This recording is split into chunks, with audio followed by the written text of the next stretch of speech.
벌써 한 해가 기울어져 가고 크리스마스가 한 달 앞으로 성큼 다가왔습니다. 크리스마스 시즌에 가장 많이 읽히는 글은 전 세계적으로 영국 작가 찰스 디킨스가 쓴 크리스마스 캐롤입니다. 셰익스피어와 함께 영국이 자랑하는 이 탁월한 작가는 또 하나의 유명한 소설인 위대한 유산이라는 책을 썼습니다. 이 소설의 주인공인 피비라는 고아는 어려서 부모님이 계시지 않으니까 나이가 많은 누나 집에 기거했는데 누나는 어린 동생을 너무 심하게 박해했습니다. 심지어 아이가 호기심이 많고 똑똑해서 예사로 무슨 문제를 두고 질문을 하면 누나는 그때마다 그것을 막으면서 질문을 하는 것은 죄 짓는 것이란다. 이렇게 하면서 정말 하나님이 주신 그 아이의 지성의 싹을 이렇게 짓밟는 나쁜 역할을 하고 있음을 볼 수 있습니다. 흔히 우리가 세계에서 가장 큰 상이라고 하면, 영예로운 상이라 하면 노벨상을 들먹이는데 이 노벨상을 여성 최초로 수상을 하고 그것도 한 번뿐 아니라 물리학상, 화학상 2번이나 받고 더 나아가서 자기만 아니라 자기의 남편까지 받은 정말 노벨상의 대표적인 그런 사람이 우리가 잘 아는 퀴리 부인입니다. 이 천재적인 마리 퀴리의 어릴 적 별명은 왜라는 것이었습니다. 왜 그러냐 하면 늘 어려서부터 궁금한 것이 많아서 부모님에게 끊임없이 왜 그런지, 왜 이런지 라고 질문을 했기 때문에 그녀의 별칭이 그렇게 붙여진 것입니다. 자, 인간은 질문하는 존재입니다. 질문을 통해서 우리는 배워가고 인류의 지식은 더욱더 풍성해져 가는 것입니다. 그런데 우리가 던지는 질문들을 가만히 보면 어떤 것들은 그저 일상적인 질문이요, 별 의미 없는 그런 질문들입니다. 아마 어쩌면은 우리가 하루 동안 혹은 1년 동안 던지는 대부분의 궁금한 질문들이 그러할지 모릅니다. 그러나 이러한 일상적인 질문과 달리 어떤 다른 질문들은 정말 우리 인생에 있어서 매우 중요하고 심각한 질문일 수도 있습니다. 오늘 우리의 본문에도 이러한 중요한 질문이 등장을 합니다. 질문자는 율법의 스승인 율법사요, 그의 질문에 답을 하는 것은 우리의 예수님이십니다. 그런데 율법사가 예수님에게 질문을 하는 이유는 무엇을 배우려고 궁금해서 질문하는 것이 아니라 그가 예수님을 시험케 하고 당혹케 하기 위해서 하는 나쁜 의도였음을 우리 성경은 말씀하고 있습니다. 자, 그럼에도 불구하고 이 율법사가 예수님에게 던진 질문은 어쩌면 우리가 인류가 던질 가장 대표적인 질문이었다고 할 수 있습니다. 첫 번째 질문은 내가 어떻게 하여야 영생을 얻으리이까? 라는 구원의 문제입니다. 두 번째 질문은 그러면 내 이웃이 누굽니까? 라는 윤리적 질문이라고 할 수 있습니다. 앞의 질문은 종교적인 질문으로서 죽음과 영생에 관한 답을 찾으려는 질문이고 내 이웃이 누굽니까? 라는 이 두 번째 질문은 윤리적인 질문으로서 우리의 지상의 삶과 결부된 질문인 것입니다. 자, 우리가 잘 아는 내용, 우리가 방금 읽은 이 내용의 흐름은 이렇습니다. 한 율법사가 예수님을 찾아와서 선생님, 내가 무엇을 하여야 영생을 얻으리이까? 그렇게 질문을 하니까 예수님께서 말씀하시기를 율법을 네가 가르치는 스승인데 네가 가르치고 알고 있는 율법에 뭐라고 기록되어 있더냐? 그러니까 율법사가 하나님을 사랑하고 내 이웃을 사랑하라고 말하고 있습니다. 라고 답을 합니다.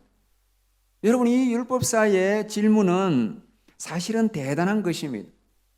하나님을 사랑하고 이웃을 사랑하는 이 내용은 원래는 구약에 선명하게 발견하기가 어렵고 오히려 예수님이 주신 일종의 새 율법입니다. 그런데 이 율법사는 이미 예수님의 그 가르침과 흐름을 꿰뚫고 잘 알고 있으면서 그 예수님의 비유에 맞게 그 예수님을 더 떠보기 위해서 내가 알고 있는 율법은 당신이 가르치는 것하고 별 다르지 않는 하나님을 사랑하고 이웃을 사랑하는 것입니다. 매우 율법에 탁월한 보통 내기가 아닌 그런 율법사입니다.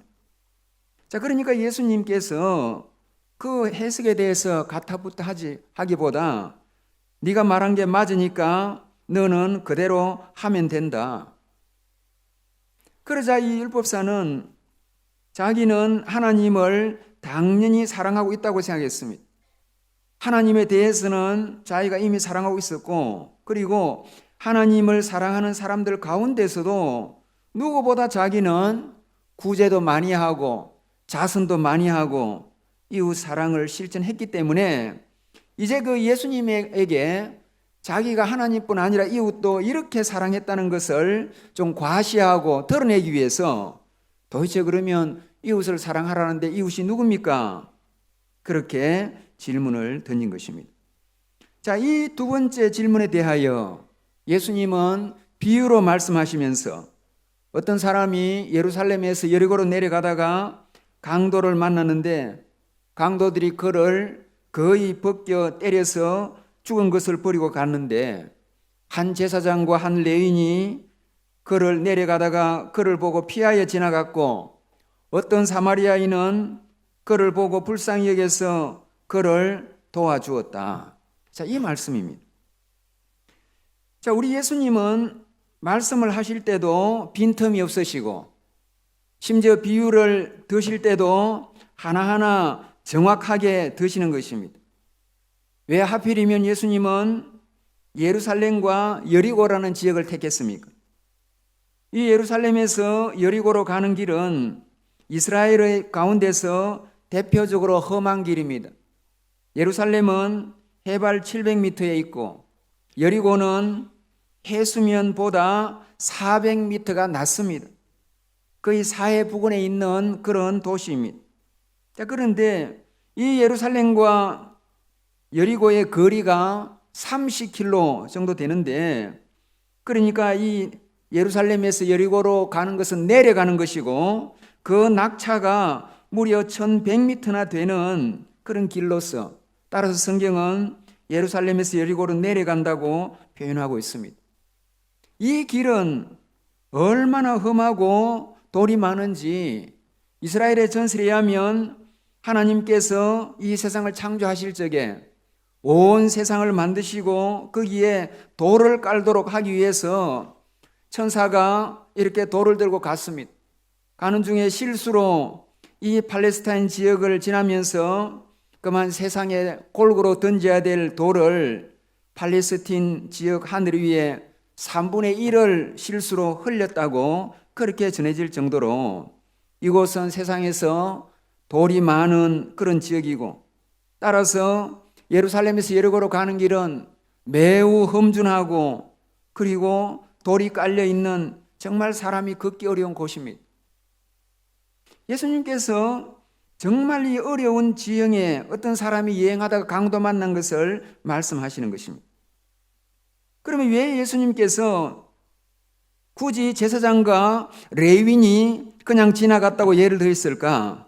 그것은 지금 질문을 하는 율법사 너처럼 너와 비슷한 제사장과 레위인도 이웃을 사랑한 것이 아니라 하나님의 율법을 잘 알고 지킨다고 하지만 결국 너희들은 이런 모습을 보고 그냥 지나갔고 이웃 사랑을 제대로 한 것이 아니요, 질문을 한 너도 제사장과 레위인과 별 차이가 없는 것이다 라고 말씀하기 위해서입니다. 그러면 왜 착한 일을 한 사람을 사마리아인으로 설정했을까? 너희들의 모습은 이런데 너희들이 인간 취급도 안 하고 심지어 개처럼 취급하는 개로 취급하는 이런 사마리아인이 이렇게 선한 일을 한 것은 너희의 거룩하다고 하는 종교 지도자들과 이렇게 대조가 되고 있다라는 점을 극명하게 보여주기 위한 예로 볼 수 있습니다. 자, 그러면 우리가 잘 아는 이 비유에서 오늘 아침 우리가 깨닫는 교훈이 무엇이 있는지 다음과 같은 몇 가지로 찾아보겠습니다. 첫째는 이 비유에서 우리가 깨달아야 하는 것은 예배를 드리는 것만 하나님 일이 아니라 낯선 나그네를 돌보는 것도 하나님의 일이라는 것입니다. 자, 여러분, 제사장과 레위인이 왜 그냥 지나갔겠습니까?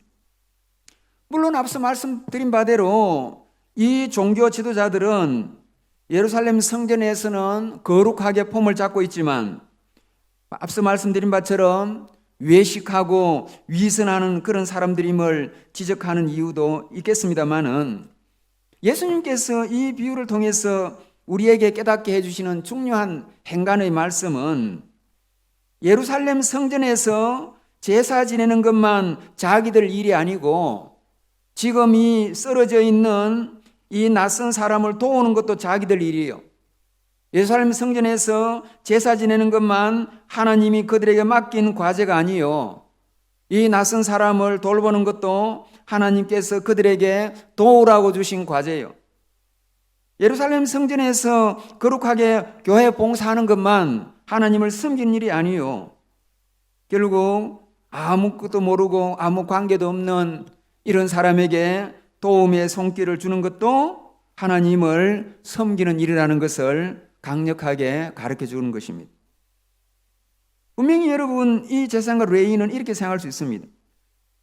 우리가 일할 무대는 저 예루살렘 성전이고 나는 교회의 목사요, 장로요, 권사요, 집사요, 전도사고 이렇지 내가 예루살렘 성전에서 일하고 교회에서 일하지 내가 일할 장소가 무슨 이렇게 깊은 산속에 그리고 우리 동네도 아니고 남의 동네에 가는 그런 길에 낯선 사람인가? 아니 내가 제사를 지내는 것이 하나님의 일이지 내가 무슨 사람을 돌보고 일어나는 것이 하나님의 일인가? 분명히 제사장과 레위인 지금 율법을 가르친다고 예수님에게 따지러 온 이 율법사도 아마 그렇게 생각할 수 있었고 이 시간 예배를 드리는 저와 여러분도 이렇게 생각할 가능성이 있는 것입니다.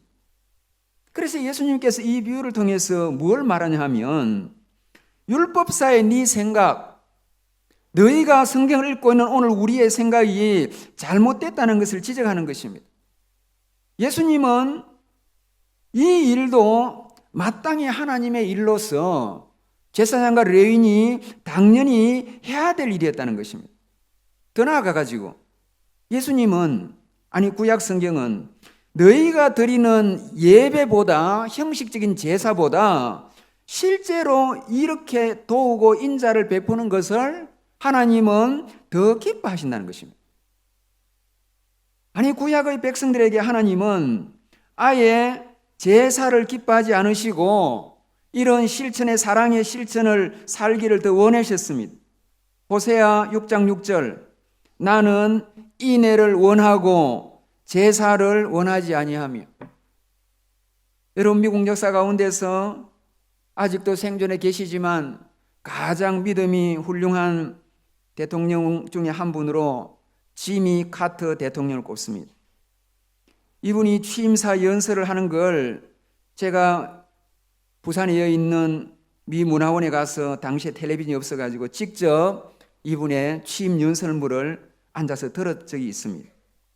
이분이 취임 연설에서 처음과 말미에 뭐라고 했냐면 지금도 제가 선명히 남는데 미가서 6장 6절을 두 번이나 취임사에서 읊었습니다. 미가서 6장 6절 8절이었습니다. 내가 무엇을 가지고 여호와 앞에 나아가며 높으신 하나님께 경배할까? 내가 번제물로 1년 된 송아지를 가지고 그 앞에 나아갈까? 여호와께서 천천의 수양이나 만만의 강물 같은 기름을 기뻐하실까? 사람아, 주께서 선한 것이 무엇임을 내게 보이셨나니 여호와께서 구하시는 것은 오직 공의를 행하며 인자를 사랑하며 겸손히 내 하나님과 함께 행하는 것이 아니냐. 여러분, 구약의 많은 부분들이 하나님은 너희가 왜 내 마당만 밟느냐라고 질책하셨고, 왜 너희가 많은 제물을 바쳐서 왜 그렇게 기름을 갖다 붓고 왜 그래 피를 흘리는가, 내가 그걸 기뻐하겠느냐, 그렇게 말씀하시고, 내가 너희의 제사를 어디 받겠느냐, 이렇게 말씀하는 장면이 많이 등장을 하고, 반면에 하나님께서 거듭거듭 강조하시는 것은 나는 그것보다 너희가 인자를 사랑하고 공의를 행하고 겸손하게 행하고 하는 것을 더 기뻐하신다 라고 말씀합니다. 그러면은 기독교적 소양이 계신 분들이 이렇게 저에게 반문할 겁니다. 그러면 우리가 예배 드리는 것보다 밖에 나가서 그냥 윤리적 삶이 더 중요한가? 어때 기독교가 예배는 아니고 윤리의 종교냐? 아마 그렇게 반문하는 분이 계실 겁니다. 예배가 물론 중요합니다. 그런데 예수님께서 지적하시는 건 왜냐하면 이들이 예배를 드릴 때도 온전한 예배를 드리는 것이 아니라 늘 가짜 예배, 형식적 예배, 습관적 예배, 그냥 의식 없이 드리는 예배, 개념 없이 드리는 예배, 그리고 때로는 심지어 위선적인 예배, 그런 예배를 드리니까 차라리 그런 예배를 하는 것보다는 너희가 그렇게 하나님 앞에서 외식하는 것보다는, 거룩을 빙자해서 외식하는 것보다는 차라리 너희의 삶 가운데서 하나님을 섬기는 것을 더해라. 그렇게 하는 것이 하나님이 더 기뻐하는 일이다, 그 말입니다. 우리가 드린 예배를 드리지 말고 나가 선행하라, 선행 말라, 그 말씀 아닙니다. 자, 물론 여러분, 당연히 제사장들에게는 예루살렘에서 드리는 제사 중요합니다. 레위인들이 율법을 전하고 가르치는 일 중요합니다. 그러나 그들이 착각하는 게 있습니다. 이것만 하나님의 일이라고 생각하는 것입니다. 강도 만난 자를 도우는 것은 자기와 상관이 없고 율법과 상관이 없고 제사와 상관이 없다고 생각하는데, 오늘 이 비유를 통해서 예수님 말씀하시기를 강도 만난 자를 도우는 것이야말로 하나님이 기뻐하시는 살아있는 제사요 삶의 예배라는 것입니다. 여러분, 따라서 이 시간 저와 여러분이 이 교훈 앞에서 뭘 깨달아야 되겠습니까?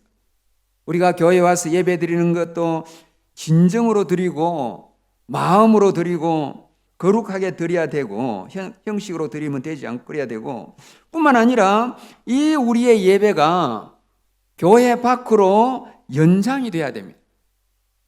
우리가 드리는 예배는 교회 안에서 끝나는 것이 아니고 우리의 가정과 학교와 일터로 연장이 돼야 되고, 우리가 드리는 예배는 주일에 드리는 것이지만 주일로 끝나는 것이 아니라 주일 오후와 주일 저녁과 토요일까지 연장이 되어야 한다는 것입니다. 특별히 이런 예배의 연장 속에서 이렇게 인자를 베풀고 사랑의 삶을 사는 것은 우리 하나님이 예배 못지않게 크게 기뻐하신다는 사실입니다. 이런 삶을 사는 저와 여러분 되기를 주의 이름으로 축복합니다. 이 비유에서 깨닫는 두 번째 교훈은 선을 알고도 행치 않는 것은 죄라는 것입니다. 우리가 흔히 신앙생활을 하면서 이렇게 생각할 수 있습니다. 아니, 내가 죄를 짓지 않으면 되지, 내가 죄 안 짓고 그냥 살면 내가 거룩한 거 아니냐, 그렇게 생각할 수 있습니다. 아마 제사장과 레위인도 이렇게 생각할 수 있습니다. 저 나그네를 공격한 강도놈이 나쁜 거지 내가 뭐 나빴느냐. 저 나그네의 물건을 빼앗고 친 그 강도가 나쁜 죄를 지은 자이지, 내가 그냥 지나가는 게 무슨 나쁜 일이고 더더욱 이게 뭐 죄냐, 이게 무슨 죽을 죄냐. 여러분, 이렇게 생각하는 것인데 예수님은 이 비유에서 그 생각이 틀렸다는 걸 지적하는 겁니다. 우리가 생각하는 것처럼 성경은 죄의 문제에 대해서 훨씬 엄격합니다. 야고보서 4장 17절, 이러므로 사람이 선을 행할 줄을 알고도 행치 않으면 죄니라.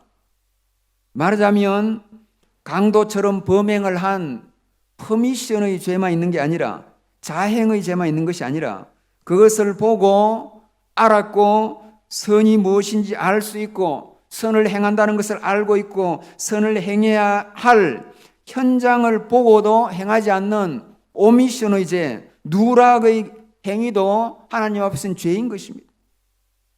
여러분, 본문의 비유를 다시 한번 잘 보면 30절 31절에 이렇게 말합니다. 제사장도 레위인도 보고 피하여 지나가고. 여러분, 이 두 사람이 행한 대표적인 행동의 그 동사는 무엇입니까? 그것은 보았다라는 것이고 피했다라는 것이고 지나갔다라는 것입니다. 여러분, 이들의 태도를 보면 아마 이렇게 문장을 만들 수 있을 것입니다.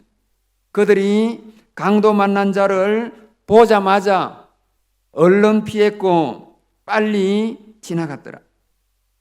정말 하나님이 기뻐하지 않는, 선을 알고도 외면하는 죄악의 행동입니다. 그러면 여러분, 이런 죄악의 행동에 사실은 무엇이 더 문제가 있습니까? 이러한 행동에 보다 근본적인 문제가 있습니다. 여러분, 이것은 삶의 태도 문제입니다. 여기에서 보았다는 것은 무슨 말입니까? 그들이 길가에 쓰러져 있는 사람을 보았고 도움이 필요하다는 것을 알았고 이 사람이 돕지 않으면 거의 산에서 죽을 수밖에 없다는 것도 분명히 깨달았습니다. 성경은 그가 거의 죽었다 이랬기 때문에 도우지 않으면 그냥 지나치면 산에서 이 사람이 죽을 수 있다는 것을 알았습니다. 자, 사람이 죽어가는데 지금 이 사람이 죽어가는 생명을 살리는 걸 외면하고 자기가 힘든 거, 자기의 가는 길을 더 중시하는 것은 사람의 생명을 소홀히 여기는 그런 태도인 것입니다. 자, 여러분, 이것은 뭘 말합니까? 지금 질문을 하는 율법사나 하나님의 율법에 대해서 잘 아는 제사장과 레위인, 성경 지식을 깊게 가지고 신학적 지식도 깊게 가졌지만 아무리 그들이 지식이 풍성해도 하나님 앞에서 의롭게 살지 못할 수 있음을 보여주는 것입니다. 반면에 사마리아 한번 보십시오. 무슨 신학적 지식이 있는 사람이요? 무슨 성경에 관한 지식이 있는 사람입니까? 전혀 사마리아에는 이런 율법에 대한 그러한 훈련을 깊게 받지 않은 사람이라고 추정되지만 잘 모르는 이 사람이 잘 아는 그들보다 더 도움의 손길을 베푼 것입니다. 여러분, 뭘 말합니까? 우리가 알면 실천하지 않으면 그 아는 것이 부끄러운 것입니다. 지식인일수록 책임이 더 큽니다.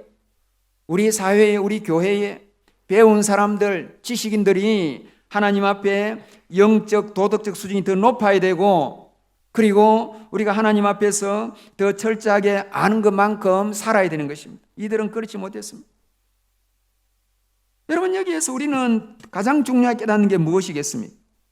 분명히 도와야 되고 도우지 않으면 사람의 생명이 끊어지는 이 선한 현장을 보고도 이들이 외면했다는 것입니다. 우리가 이들처럼 이런 일에 대해서 외면하면 우리가 이 세상을 살다가 또 강도 만나면 하나님은 우리의 어려움에 대해서 외면할 수가 있을 것입니다.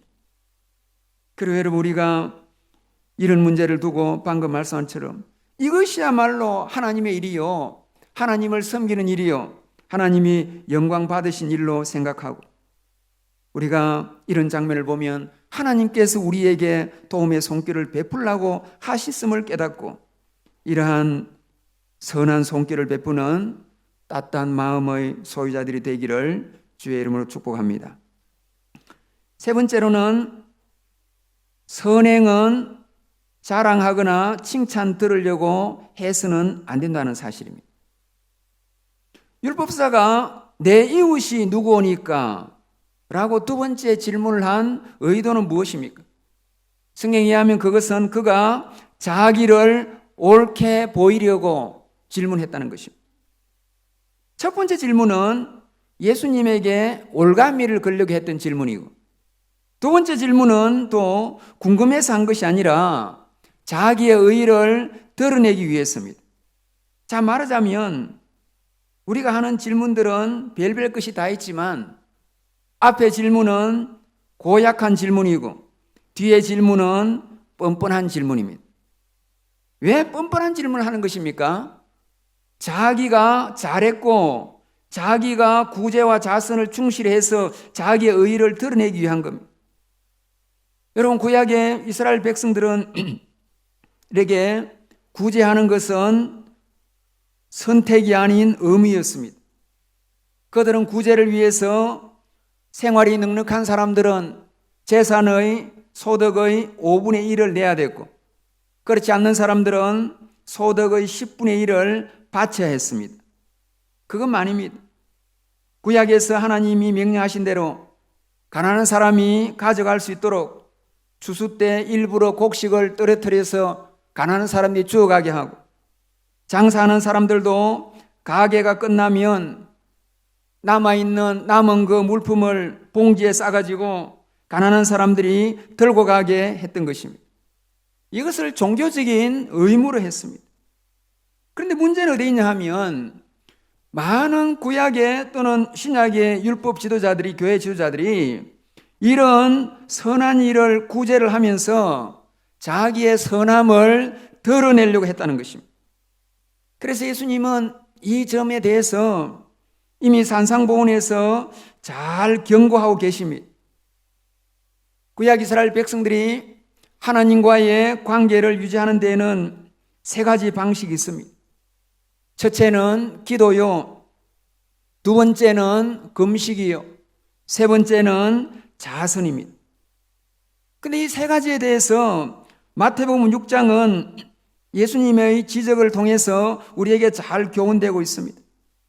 첫째, 너희가 기도할 적에는 외식하는 자와 같이 하지 말고 사람들에게 보이려고 회당과 큰 거리에서 그렇게 하지 말라. 골방에 사라는 말입니다. 너희가 금식할 적에는 슬픈 기색을 보이지 말고 얼굴을 흉하게 하지 말고 금식 안 하는 것처럼 머리에 기름을 바르고 얼굴을 씻으라 그랬습니다. 그리고 구제할 때는 너희가 사람에게서 영광을 받으려고 회당과 거리에서 하는 것처럼 그렇게 나팔을 불지 말라. 여러분, 지금 예수님은 유대인들이 하는 가장 중요한 세 가지의 종교 행위인 금식, 구제, 기도에 대해서 어떻게 하라는지 산상보훈에 명료하게 말씀했습니다. 그런데 율법사는 자기가 자기식으로 이웃을 사랑했다고 자만해 있었지만 예수님의 시각에서는 그가 종교적인 의무감에서 남이 보라고 한 그런 구제는 그는 진정한 이웃 사랑이 아니라는 것입니다. 그래서 여러분, 왜 예수님이 예를 인적이 드문 깊은 산속을 말한 것입니까? 이곳은 예루살렘의 거리처럼 사람이 보는 곳이 아닙니다. 아무도 보지 않는 정말 인적이 드문 장소로 지금 이 예를 든 것입니다. 이 장소는 아무도 보는 사람이 없습니다. 이렇게 아무도 보지 않는 여기에서 과연 사람들이 선을 행할까? 예수님이 한번 보라는 것입니다. 너희처럼 율법을 가르치고 전하는 교회 지도자들이 아무도 보지 않는 이런 깊은 산속에서, 인적이 드문 산속에서 자 어떻게 하는가 봐라. 왜 그렇습니까? 제사장과 레위인과 율법사는 사람들이 보는 데서는 자기 의를 드러내고 자랑하고 거룩하게 사는 척합니다. 그러나 아무도 안 보는 이 깊은 산속에서는 명백히 사람의 생명이 죽어가는데도 외면하고 고개를 돌리고 피하여 달아난 것입니다. 자, 한마디로 말하면 여러분 뭐겠습니까? 여러분, 이건 뭘 말하겠습니까? 이것은 하나님 앞에서 사는 태도가 아니라 사람 앞에서 살아온 태도임을 지적합니다. 이것은 단 한 분의 행동이 문제가 아닙니다. 아예 이 두 명의 종교 지도자들과 율법사는 사람 앞에 살아왔고 사람 앞에서는 너도 이웃 사랑했지만은 네가 진짜 하나님 앞에 사랑하는가 한번 볼까? 아무도 안 보는 이 산속에서 한번 봐라. 너희들이 보이지 않는 하나님은 외면하고 보이는 사람은 신경 쓰고 그렇게 너희가 살지 않느냐? 너희들은 아예 하나님 앞에서 산다는 것을 모르는 자들이다. 예수님이 그걸 말합니다. 여러분, 아니 우리가 한번 깨달았겠습니다. 과연 이들이 하나님이 보고 계신다는 것을 단 한 번이라도 의식했을까요? 하나님이 보고 계신다는 것을 한 번이라도 의식했다면 이렇게 살겠냐 하는 거죠. 여러분, 따라서 저와 여러분은 늘 하나님 앞에 살고, 사람이 보든지 하면 그건 중요한 거 아니에요. 늘 하나님이 우리를 보고 계시는 코람 되오니까 하나님 앞에서 하나님의 시선을 의식하며 살아가는 저와 여러분 되기를 바랍니다. 자, 사마리아인은 아무도 안 보는 데 선행을 했습니다. 아무도 안 본 것 같지만 예수님도 아셨고 하나님도 아신 것입니다. 오늘날 선행을 행하고 구제를 하는 사람들이 자기의 의의를 드러내려고 하는 것은 하나님 앞에 선하지 못한 것입니다. 물론 여러분, 우리가 선행을 하고 구제를 하는 것을 완전 극비로 하기는 어렵습니다. 극비로 해도 좋은데 극비로 하기가 어렵습니다. 그리고 사람들은 그러면 전혀 몰라야 되느냐? 꼭 그건 아닙니다. 우리가 마태복음 5장 16절에 보면 예수님께서 하시는 말씀이, 너희가 하나님께 영광을 돌리는 방식은 너희의 사람들이 너희의 착한 행실을 보고 하늘에 계신 아버지께 영광을 돌리게 하라. 그 말씀 뭐냐 하면 우리의 착한 행실을 사람들이 볼 수가 있다고요. 근데 중요한 거 여러분 잘 보십시오. 예수님 말씀에서 동사를 너희가 너희의 착한 행실을 보이고, 그거 아닙니다. 너희가 너희의 착한 행실을, 다른 사람이 그들이 너희의 착한 행실을 보고 이랬다고요. 지금 문제는 어디 있냐 하면 이 이자인데, 지금 제사장과 레인과 이런 사람들은 자기의 의를 보이려고 한 거예요. 자기의 구제를, 자기의 선행을 보이려고 하는데, 예수님 말씀하는 것은 너희가 보이는 게 아니라 그들이 그걸 보고, 너희가 안 볼려 해도 빛처럼, 제가 오후에 말씀드리겠지만 빛처럼 비치니까 보이게 되는 겁니다. 그리고 문제는 어디 있냐 하면 완전히 극비리 하겠다, 그거 괜찮은 겁니다. 그래도 알려지고 보여도 괜찮습니다. 괜찮은데 그게 나쁜 거 아닙니다. 왜냐하면 그걸 보고 하나님께 사람이 영광을 돌리니까. 여러분의 선행과 흥금과 구제가 혹 사람에게 알려지는 거 하나님 앞에 영광 돌릴, 그거 가지고 영광 될 수가 있습니다. 그러나 내가 이들처럼 보이도록 하고, 내가 내 의를 자랑하고, 내가 내 의에 대해서 과시하고, 내가 내 선행에 대해서 내 영광 받으려고 하고 사람에게 더 나아가서 칭찬을 듣겠다, 그거는 잘못된 거라고요. 우리가 따르고 있는 칼빈도 기독교 강요 3권에서 이렇게 말합니다. 하나님은 사람의 칭찬을 얻고 싶어 안달이 나 있는 사람들과는 아무런 상관을 하지 않으신다. 그들은 이미 상을 받았고, 마태복음 6장 2절 5절 6절 16절, 이들보다 창녀와 세리들이 천국에 더 가까운 것이다. 칼빈의 이야기입니다. 여러분, 그렇기 때문에 예수님도 이렇게 가르칩니다. 너희가 착한 행실을 해가지고 사람들이 보고 하나님께 영광을 돌리게 하라. 그러나 너희들이 억지로 착한 행실을 보이려고 하고 의의를 드러내려고 하고 칭찬을 드러내려고 하고 그렇게 하는 것은 사람 앞에 사는 태도니까 그렇게 하지 말고 하나님 앞에 살으라고 가르치고 있습니다. 이렇게 선을 행하면서 하나님께 영광 돌리되 스스로 과시하고 드러내지 않는 그런 저와 여러분 되기를 바랍니다. 자, 이제 마지막으로 오늘 이 비유에 찾는 가장 중요한 교훈은 이것입니다. 사실 이 교훈은, 이 비유에서 예수님이 말씀하려는 핵심은 뭐냐? 사랑을 베풀 내 이웃이 누구냐라는 것입니다. 여러분, 이 비유를 잘못 해석하고 잘못 읽는 사람들은 우리도 사마리아인처럼 선한 이웃 사랑을 하면 되겠구나라는 걸로 생각하는데, 이 비유의 핵심은 이웃 사랑을 말하는 거라기보다는 사랑을 너희가 하긴 하는데 네가 사랑을 할 이웃이 누구냐라는 것입니다. 여러분 잘 보십시오. 율법사가 질문을 이렇게 말했습니다. 내가 이웃 사랑을 어떻게 합니까? 이렇게 물은 거 아닙니다. 내 이웃이 누굽니까? 라고 물은 거예요. 그래서 예수님이 비유로 네가 사랑할 내 이웃이 누구인지를, 이웃에 대한 정의를 하기 위해서 지금 이 비유를 든 거라고요.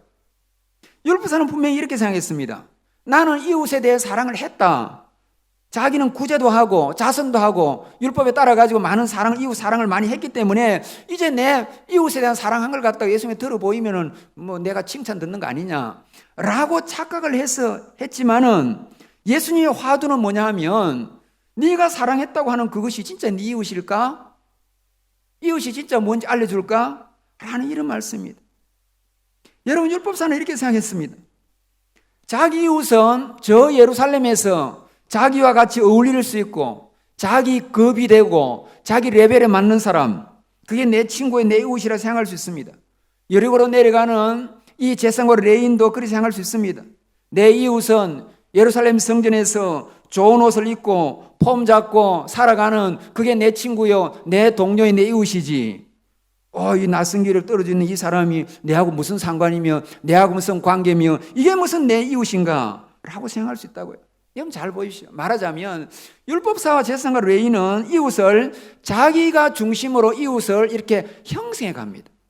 그 이웃 개념의 한복판의 중심에, 핵심에 자기가 들어있다고요. 자기를 센터로 중심으로 자기가 자기 수준에 맞고 자기 레벨에 맞는 사람을 이웃으로 만들고 그들에게 베푸는 것이 이웃 사랑이라고 착각을 하는 것입니다. 그런데 예수님은 그게 아닙니다. 네가 이웃을 네 중심으로 만들어가는 게 아니라 네가 누구든지 내가 이웃이 되어주는 거다. 네가 이웃을 만드는 주체가 아니라 네가 이웃이 되어주는, 누구에게는 이웃이 되어주는 객체다. 그 말이에요. 이렇게 생각하면서 다시 여러분 본문의 질문을 한번 다시 기억해 보십시오. 자, 율법사가 이렇게 말합니다. 예수님, 내 이웃이 누굽니까? 이 사람의 중심에는 내가 있습니다. 자아가 내가 이웃을 만들어가는 겁니다. 그 사람이 자기 사랑 실천했다 이거지.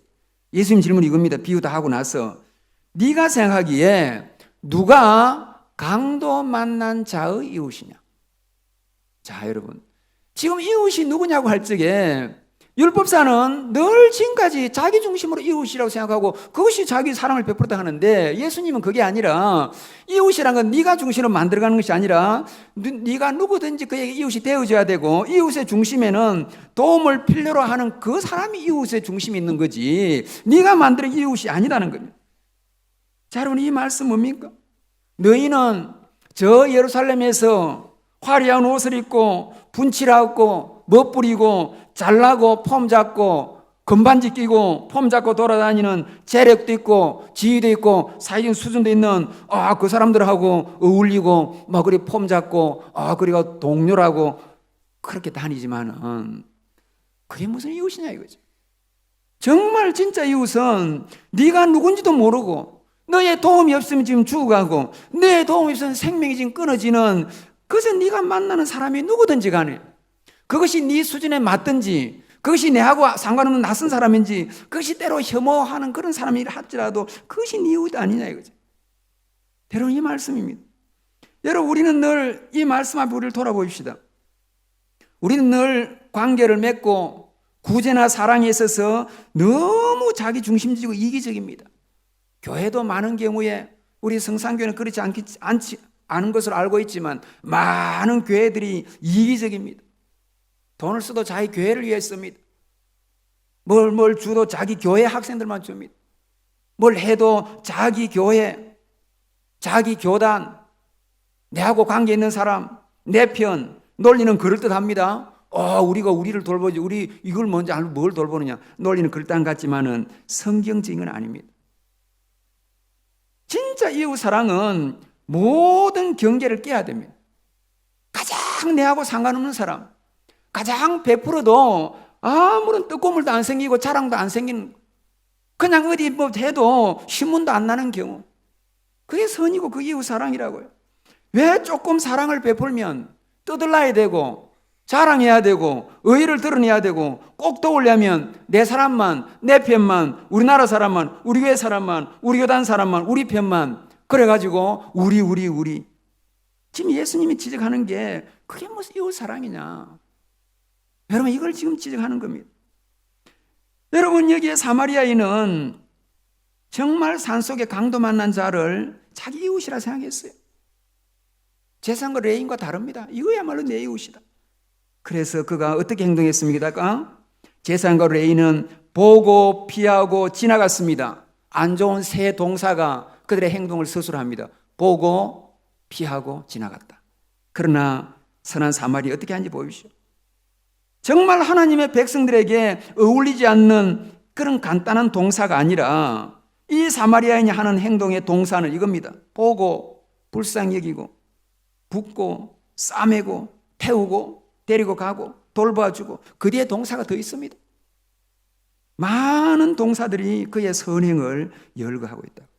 이렇게 선행을 함으로 아름다운 많은 동사들이 수식할 수 있는 저와 여러분의 선한 행위들이 되기를 주의 이름으로 축복합니다.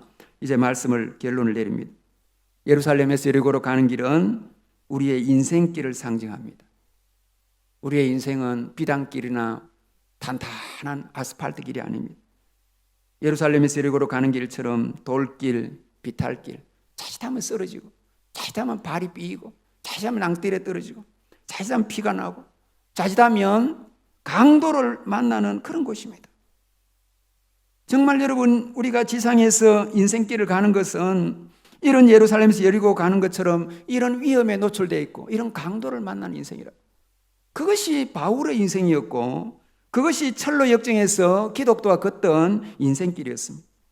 어쩌면 땅 위에 타락한 인생은 다 강도 만난 자들입니다. 이런 강도들이 우리를 아프게 하고 우리의 인생을 무너뜨리고 우리의 가는 길을 중단시키고 우리를 하여금 쓰러지게 하고 우리가 하면 죽게 만든다고요. 제사장과 레인 같은 헛된 종교인들은 강도 만난 인류를 보고 그냥 지나가면서 구하고 싶은 마음도 없고 그냥 구원을 하려는 생각도 없습니다. 자기 구원 이루려고 그냥 목탁도 이런 것이 타자에게 관심이 없습니다. 그냥 중얼거리고 자기 혼자 지나가는 겁니다.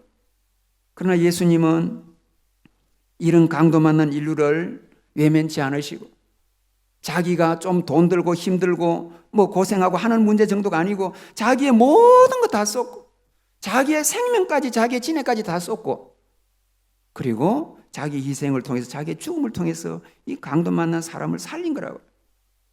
이 선한 사마리아인은 바로 예수님입니다. 그리고 예수님이 이 비유를 드는 이유는 뭡니까? 너희가 나를 믿는다면 너희가 작은 예수가 돼야 되는데 그거는 너희가 이 사마리아인처럼 살아라. 왜 제사장과 레인처럼 사느냐? 살아라는 것입니다. 예수님이 이 말씀합니다. 어떤 사마리아인이 사마리아인에 대한 이름이 뭔지도 모릅니다. 어떤 사마리아인이 물론 비유이니까 어떤 사마리아 했다고 하더라도 여기에서 우리가 찾을 교훈은 뭡니까? 이 어떤 사마리아는 이는 누구나의 상징입니다. 우리도 될 수 있고 저 사람 될 수 있고 땅 위 하나님 백성은 다 될 수가 있습니다. 예수님은 저와 여러분이 이 시대의 사마리아인 되기를 기대하는 것입니다. 이런 기대에 부응하는 저와 여러분 되기를 바랍니다. 이렇게 여러분 도움을 베푸는 것은 쉽지가 않아요. 한 보이죠? 산속에서 도와주려면 돈도 들고 힘도 들고 길도 늦어지고 모든 것이 힘들고 손해입니다. 우리가 남에게 돈으로 도와주고 뭘 도와주는 거 힘듭니다. 그런데 기억하십시오.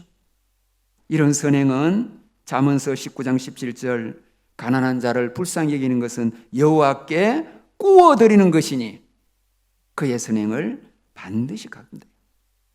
여러분이 가난한 사람 도와주고 어려운 사람 도와주고 불쌍한 사람 도와주고 사마리아인처럼 도와주는 것은 손해같지만 우선에 벌써 손해가고 힘들고 괴롭고 피곤한 일이지만은 하나님 말씀하시를 그것은 너희가 그들에게 베푸는 것은 나에게 빌려주는 것이고 내게 구워주는 것인데 내가 그거 안 갚겠느냐? 은행에 돈 넣으면 박리고 이자가 별로 없는데 하나님은 60배, 30배, 60배, 100배 아니면 그 이상의 하나님의 나라의 이자는 이 은행과 비교할 수 없는 겁니다. 하나님이 주신다 그랬습니다.